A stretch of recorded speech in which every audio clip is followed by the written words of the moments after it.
dear class students, I'm here again with the continuation of chapter photosynthesis. Last time we just had a talk about the phases of photosynthesis. That means there were two phases of the process of photosynthesis. We just had a very simple talk about these two phases, and we were not going into the details. So today we'll be talking about it in detail. Alright? So as it is already told that the process of photosynthesis has been grouped into two phases. Okay, has been categorized into two phases. They are light dependent phase and the other one is light independent phase. Okay, light dependent phase is also called photochemical because this phase takes place in the presence of light. That means a series of reactions are there where the light is needed, so that phase comprising of those number of series of chemical reactions where light is needed, okay, is called light dependent phase. So which is also called photochemical phase. Since the light is needed there, it is also called photochemical phase. Alright, then followed by the light independent phase where actually in absence of light also the process continues. Okay, the process or the phase of photosynthesis continues, but in this phase the light is not required. That means even in absence of light, the process continues or the phase continues to complete the process of photosynthesis. Okay, so it is called dark or biosynthetic phase of photosynthesis also. Alright, so these are the two phases of photosynthesis. Okay, now we'll go in detail. Alright, so light dependent phase. Light dependent phase again, completes in two steps. Okay, light dependent phase where light is needed again completes in two steps. That is step 1 and step 2. In step 1, activation of chlorophyll takes place. That means chlorophyll gets activated, and the second one is your splitting of water. Water, after being absorbed, will be split into its components. So these two steps are there in the light dependent phase. Okay, let us now talk about these two steps also in detail. Okay, now we'll see activation of chlorophyll. Now see, this chlorophyll, okay, as you all know that chlorophyll is present in the wall of thylakoids. So this is thylakoids. Okay, this is thylakoid. In the wall of this thylakoid, which is present in the chloroplast, and that we have discussed in the last session also. So in the wall of this thylakoid, chlorophyll is present. When this chlorophyll, is exposed to the light. Okay, is exposed to the light. So here, light also has been referred to as photon. Okay, this PHOTO and photon. Photon means the smallest unit of light. Okay, the smallest unit of light. So this chlorophyll present in the thylakoid being exposed to the light or photon, first gets activated. It gets what? Activated. Okay, first the chlorophyll has to be activated for which the light is needed. So once the chlorophyll entraps the solar energy or light in the form of photon, then it gets activated. Okay, so that step is called activation of chlorophyll. Now the chlorophyll is active. Alright, soon after the activation of chlorophyll, then what happens is that the water which has already come to the region where the photosynthesis takes place from the root region, gets split into its components. It happens like this now. So here, so this water, alright, this water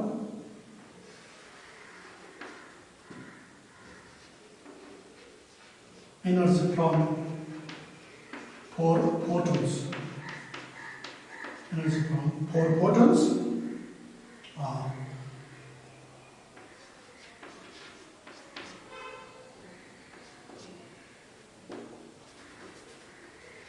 okay.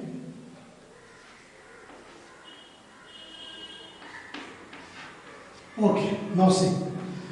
In the second step, okay, after the activation of chlorophyll, what happens is that light or photon, entrapped by the chlorophyll, after its activation, will split this water into its components like this here.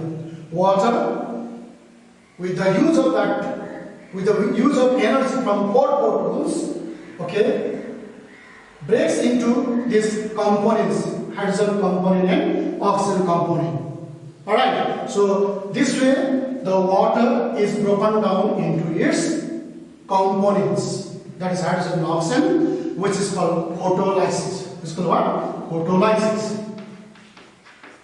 So this process of the reaction where water is broken down into its components with the use of energy from light is called photolysis. It's called what? Photolysis. Alright. Then what happens to these products then? After the breakdown of this water into its components with the use of energy, what happens to those products? Now we'll see here now. Okay. Then first you see NADP,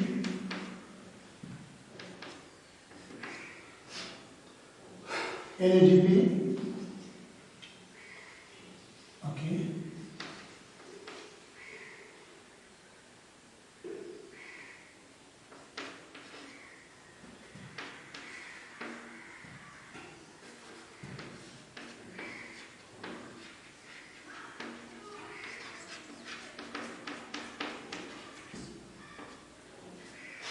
okay. See here, this NADP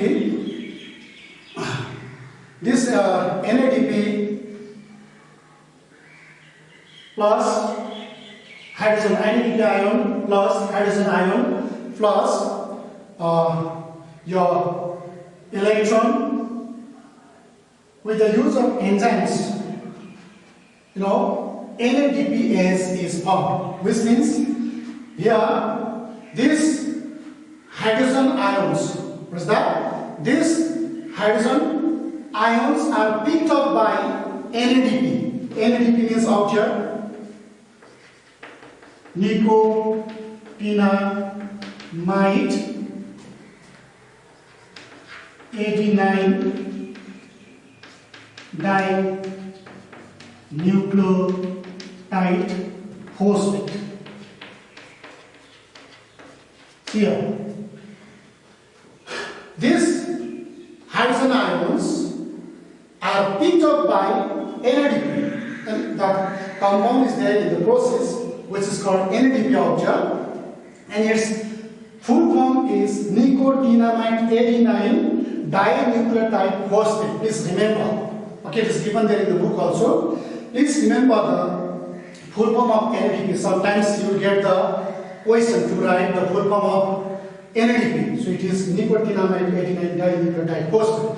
So this NADP will pick up this hydrogen in presence of some enzymes to convert it into NADPH. That means now with the addition of this hydrogen, with the combination of hydrogen, this NADP now becomes NADPH, which means reduced nicotinamide 89 dinucleotide phosphate.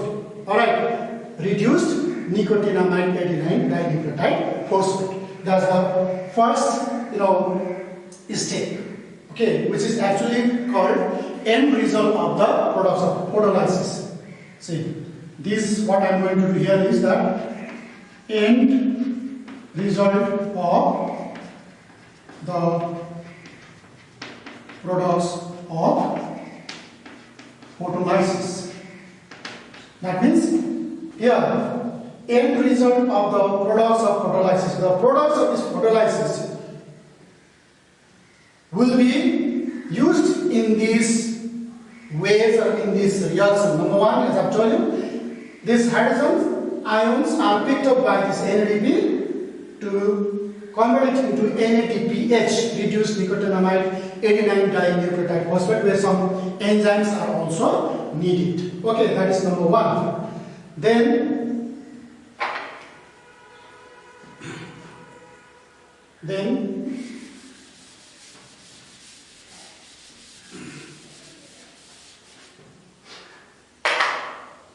number two,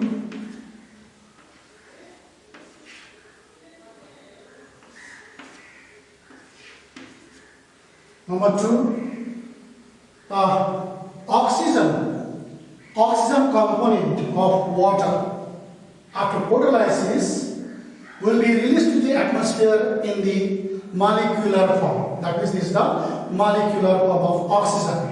This oxygen will be now released to the atmosphere in the molecular form. Alright, then number three, what happens here is that ADP means adenosine diphosphate. ADP. Alright, this ADP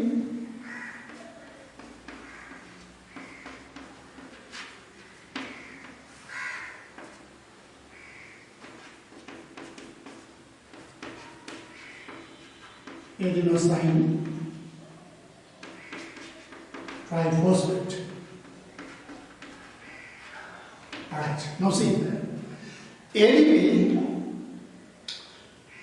So soon after this photolysis, what happens in the third stage is that, or in the third reaction, what can be seen here is that ADP, okay, this adenosine diphosphate, okay, so will be converted into energy-rich compound, that is ATP, by adding one phosphate group at the expense of these electrons. As you see here, electrons, okay, that means these electrons which are here in this photolysis are used or are utilized by ADP to convert itself into ATP with the addition of one phosphate group. Okay, so your ATP is now formed. So this ATP is now there in the food. Okay, energy-rich compound is there, which is called ATP, adenosine triphosphate. So before the formation of ATP out here, first what happens here is that ADP will be combined with one phosphate group to make it ATP, or to convert itself into ATP, which is now an energy-rich compound where these electrons are utilized. So this way we find the end result of the product of photolysis. So this way these products are utilized for the further reactions in the phase called, this, your light dependent phase, where we saw the second step called splitting of water. So that way these products are utilized for continuing the other processes in the other reactions in the process called photosynthesis. Okay, this is all about your light dependent phase, where the light is needed. Up to this, the light is needed. Okay, so without light, the process cannot be continued. That means this phase cannot take place. Then the other phase will be followed.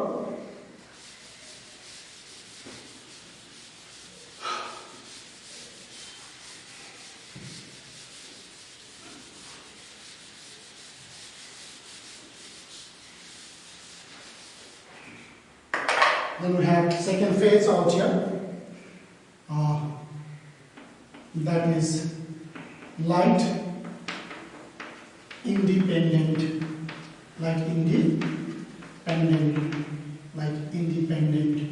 phase.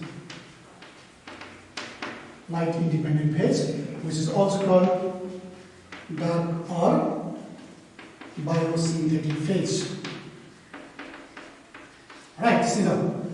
Next phase, soon after the first phase, called light dependent phase, within fraction of second, rather it is simultaneously, okay, or within fraction of second, the other phase will be followed. That is called light independent phase, which takes place without the light energy. That means in absence of light energy also the phase can be continued. Okay, phase can be continued.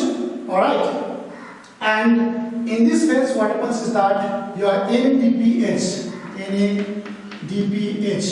reduced nicotinamide adenine dinucleotide phosphate was formed in the first phase, or was formed in the light dependent phase. So from here what happens here is that you see, so here NADP,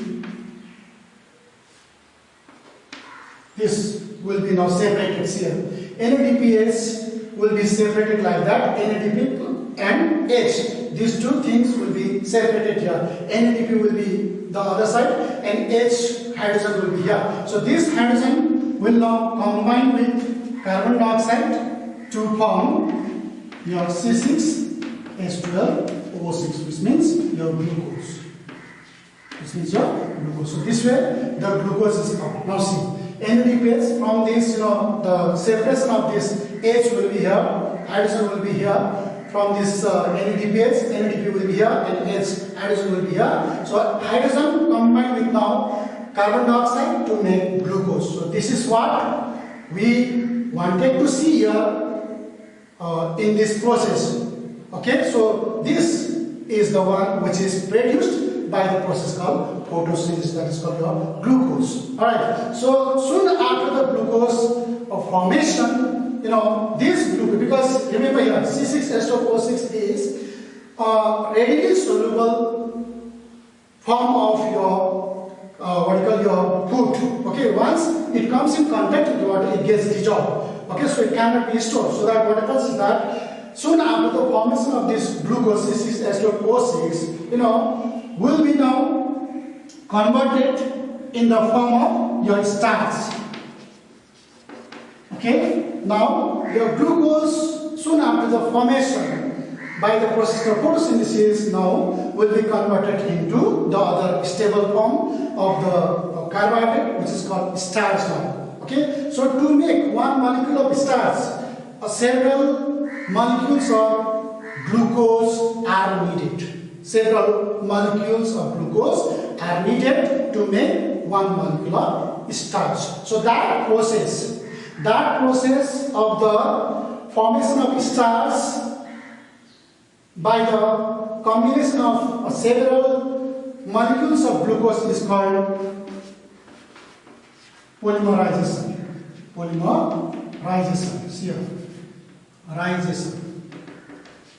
See,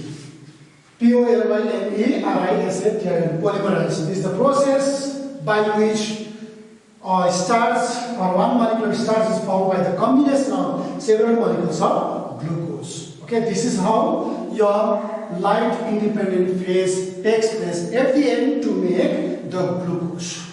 Okay, so where the light is not needed.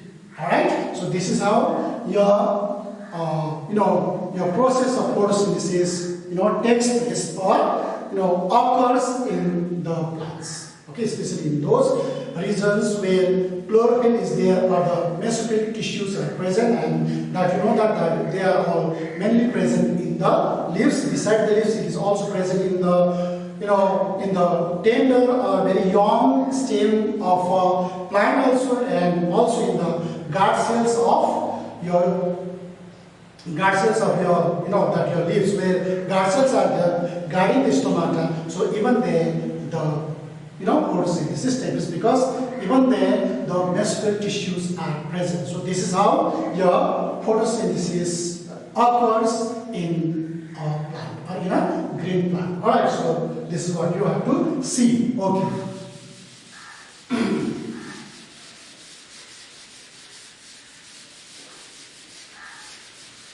Okay, now we'll see adaptations. Now, adaptations in leaf.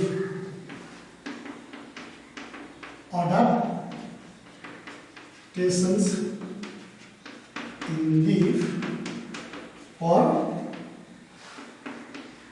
photosynthesis.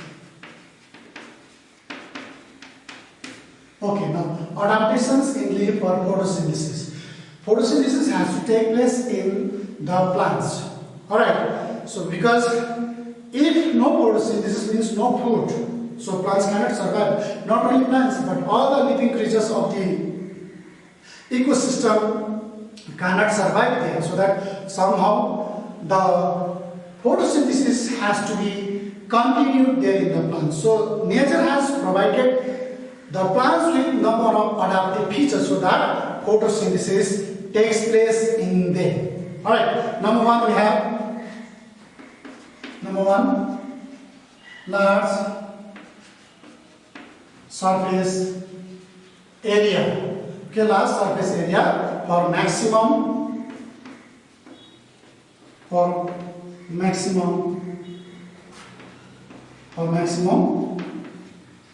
absorption of light.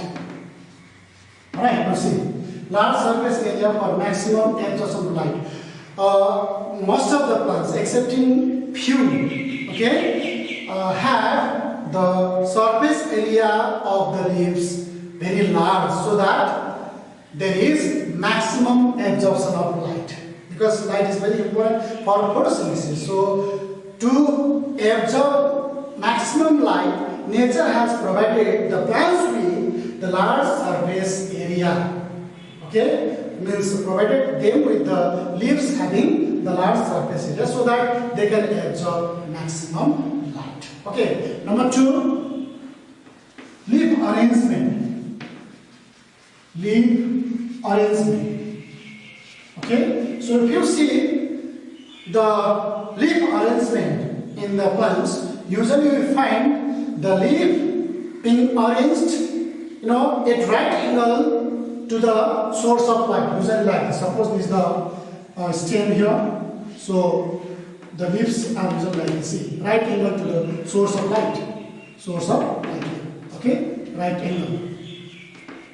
So they are arranged at right angle to the source of light so that they can absorb more light. Alright, and number three, what we have here is that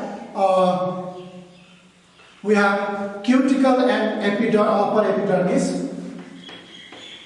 Cuticle and upper epidermis. Okay, cuticle and upper epidermis are usually cuticle and upper epidermis are usually transparent and waterproof. Waterproof. No, see. Cuticle and upper epidermis of the leaves, are transparent and also waterproof, so that they can absorb more light or maximum light for the photosynthesis. Alright, and also number 4, numerous stomata. Okay, numerous stomata for rapid exchange of gases or rapid exchange of gases. Numerous stomata. As I will discuss that,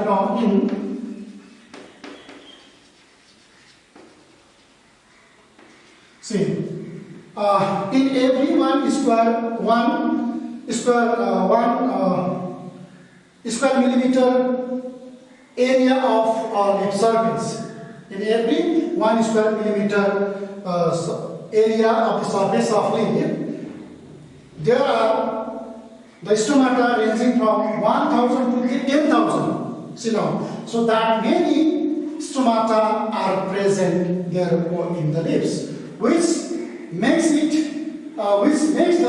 leaf for having the rapid exchange of gases there. That means which makes it easy to go for rapid exchange of gases. That means taking in carbon dioxide for photosynthesis, and after the use of photosynthesis oxygen is released or produced, which is to be taken out. So this taking in carbon dioxide and giving out oxygen is the exchange of gases, which takes this very rapidly because the number of stomata is very large here. Okay. Then we even have the thickness of leaves. Thickness of leaves. Thickness of leaves. So leaves are very thin, as you all know. Okay, so which reduces the cell distance. Okay, the distance between the cells, is very short. Okay, it's they are very closed, so that the rapid transport of the different things take place there, which does not delay for the transportation of the different things from one cell to the other cell of the leaves. Okay, so that also favors the photosynthesis in the plants. Alright, then number 6 we have the chloroplasts are concentrated. Chloroplasts are concentrated in the upper layers. Okay, then chloroplast, which I drawn here also, and this chloroplast, as you know, that is a plant cell organelle which contains chlorophyll. So these chloroplasts, which are used in number, concentrated in the upper layers of the leaves, so that they are directly exposed to the light and can absorb the light. Alright, then number 7 we have got extensive vein system. Extensive vein system means you see here leaves. So these are the veins. So these vein systems are extensively present here in the leaf, so that the transportation of the different things, the raw materials required for the photosynthesis, like carbon dioxide, water, so all are needed out here, because here the vein system is very good out here, very extensive out here.